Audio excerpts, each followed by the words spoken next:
Welcome to Good Faith Reads. I'm your host, Cally Chisholm, Creative Coordinator at Good Faith Media. Good Faith Reads is a short podcast released twice a month in which we focus on one of our book authors at Good Faith Media. We've published more than 150 titles under our Nurturing Faith book imprint, and we invite you to check them all out at goodfaithmedia.org/bookstore.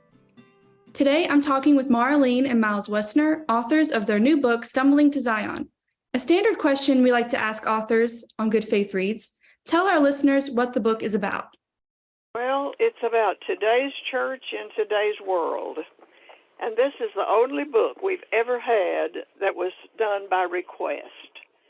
I taught psychology and sociology for a university for many, many years. And Miles taught occasional courses and was a local pastor. So one semester, we were asked to write and teach a course that would count as a humanities course.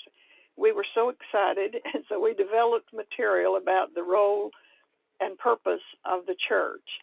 And Miles is going to tell kind of his motivation. Well, I was interested in learning how young people view and evaluate the church.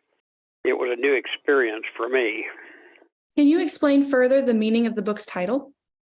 Oh, yes, I can. There's an old song that people like in our area, Marching to Zion. But I don't think today's church is marching. I think it's stumbling. I'm sorry, but I really do. That's always bothered me.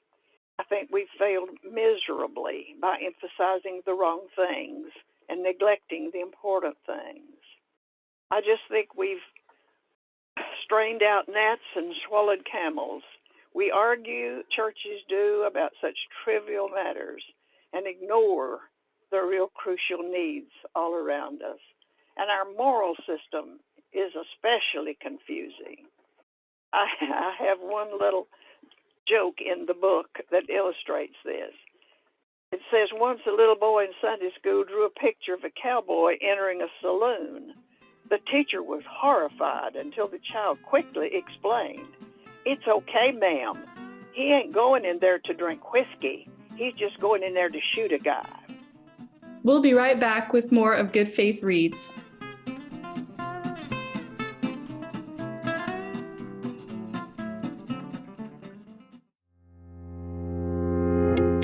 I'm Mitch Randall, CEO of Good Faith Media, and we're proud to announce a Better Way initiative. A better way. People of faith are too often cast as only narrow-minded and fundamentalist. This image is false, so let's not surrender the truth. A better way. This initiative from Good Faith Media will focus people of faith on giving voice to justice, to inclusion, to love. These values define the faith communities so many of us know. A Better Way initiative from Good Faith Media. Go to goodfaithmedia.org and click on Initiatives. There's more to tell.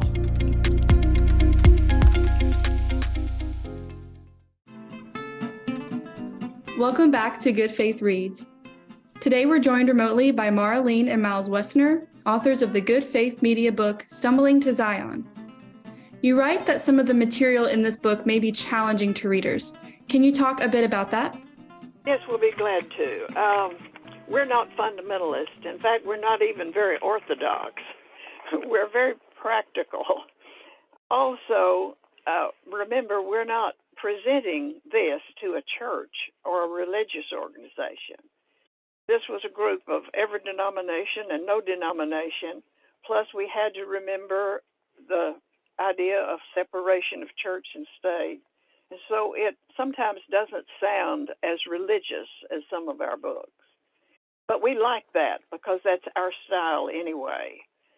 Miles has an explanation that he will read from the book that's an example of something that's rather challenging. We were honest in our criticism. In one chapter we say Karl Marx charged religion is an opiate of the people. Now, what did he mean? Do people use religion as a crutch? Do they grab it like a baby does a pacifier? Do they participate in rituals to get the pseudo high addicts get from placebos or sugar pills? Was Mark's criticism legitimate? Unfortunately, yes, to some degree it was. Religion, like any other powerful ideology, can be used for good or evil. It can lift us to new heights of productivity, or it can lull us into a false lethargy. What lessons or messages do you hope readers take away from this particular book?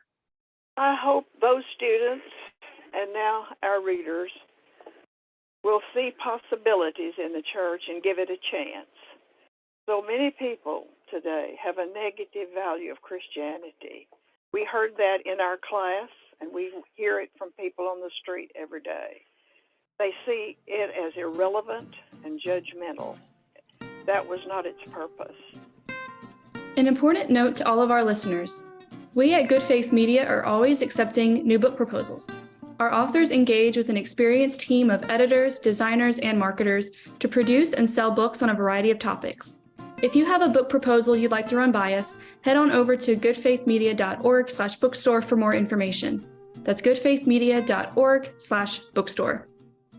Would one of you please read for us a passage from the book that is meaningful to you? Well, we believe that going back to Jesus' gospel is the answer to many of our questions. Going back to the old-time religion means going all the way back, past Victorian prudery, past Reformation fanaticism, and even past Paul's systemized attempt at application. If we persist, we'll finally discover a special man who superseded rules, despised creeds, and refused to define morality codes.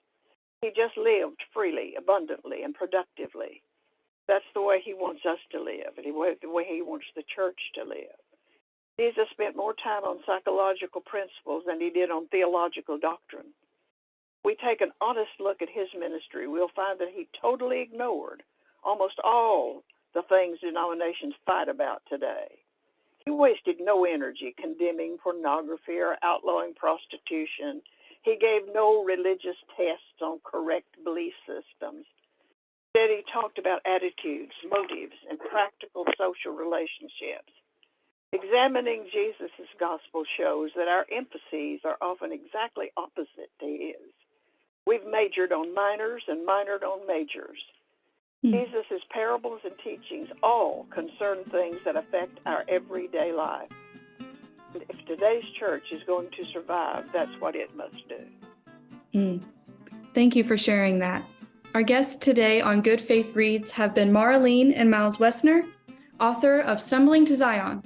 The book, along with more than 150 other titles, are available as both a print book and ebook at goodfaithmedia.org/bookstore.